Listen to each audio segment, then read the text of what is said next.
Hi everybody, I hope your night is going well. I just wanted, what was I doing?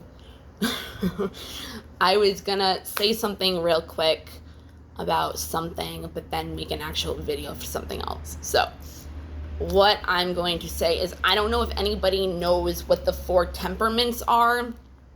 It's like sanguine, choleric, I can't even say them, melancholic, and phlegmatic or something. Obviously, like, when I go through it, whenever I make the video, I'll be able to say it better. But I don't know if people know the 4 temperaments, and the 4 people can make 5 or whatever. But the 4 attachments that we grow up with our caregivers on how to love. So those are like the fearful avoidance. Yeah, the fearful avoidant, which is like hot and cold, like they go back and forth. You have the dismissive avoidant, which can also, that one can also be mistaken for narcissistic personality disorder. You got the anxious avoidant, but some people say secure avoidant, or oh wait, no, I said dismissive, right? Yeah. All right. If I didn't, I mean dismissive. Yeah, dismissive avoidance. So yeah, so people can mistake it for narcissist disorder, personality disorder, and then you got anxious avoidant, but people sometimes say anxious preoccupied. That one is like a love addict, because it's an anxious avoidant, like they're anxious to not be loved. I can explain it, but like I have to put it in like words that I can't really think of right now. Not that I can't think of them, just like I don't feel like they're like needy, like they're anxious that like someone's not gonna love them, so they like are up your ass because they're a love addict. Because, do you know what I mean? Like, yeah. And then you got the avoidant attachment. So the reason why I'm saying this is because everybody has an attachment. Everybody has a temperament. You would have higher, lower, medium of the attachments. You can have 2 or 3 or even all 4 of the temperaments mixed up within you. You can also do it with the attachments too, which I'm going to explain what the attachments are when I do the video for them.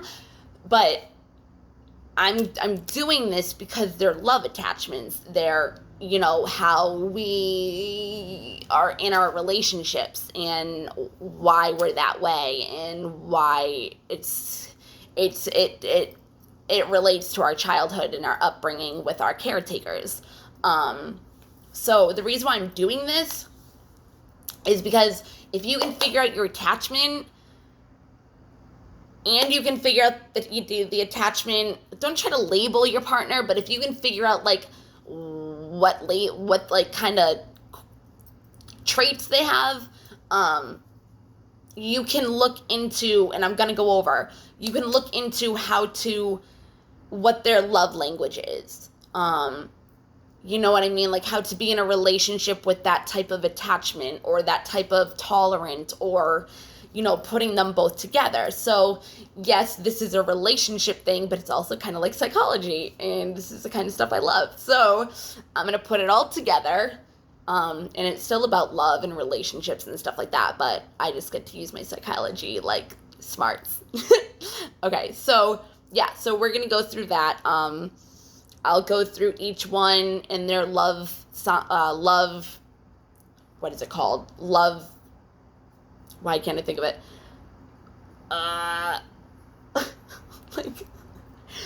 Like what they love, what the hell? Love, it's like right on my head too. Love, pretty much like how they get love. Like, how like people like they look at love as like presence and this and that, and then people look at like other things. Love language. Yes, okay. Oh man, okay. Anyways, so yeah. Yeah, so what is it saying? Green, choleric, phlegmatic, and melancholic for the 4 temperaments. And then you got the fearful avoidant, the dismissive avoidant, the anxious avoidant, but then they say like anxious preoccupied, and then the secure, which we're not doing because whatever.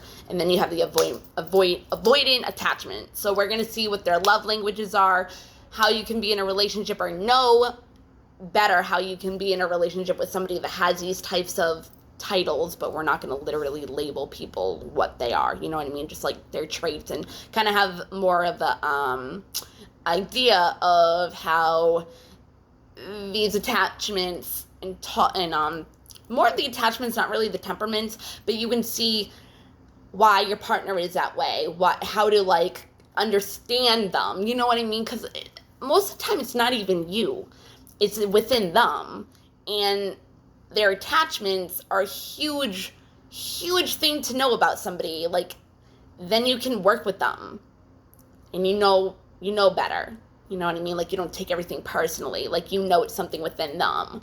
So with how they were brought up, and they're conditioned into that now, so that's what they're used to. I mean, you can heal from it. You can definitely heal from it. I can actually do videos on that too, because yeah, nobody knows this shit about me. Anyways, so yeah, those are things I'm gonna do. I just wanted to say it. Yeah, okay. Everybody have a good night.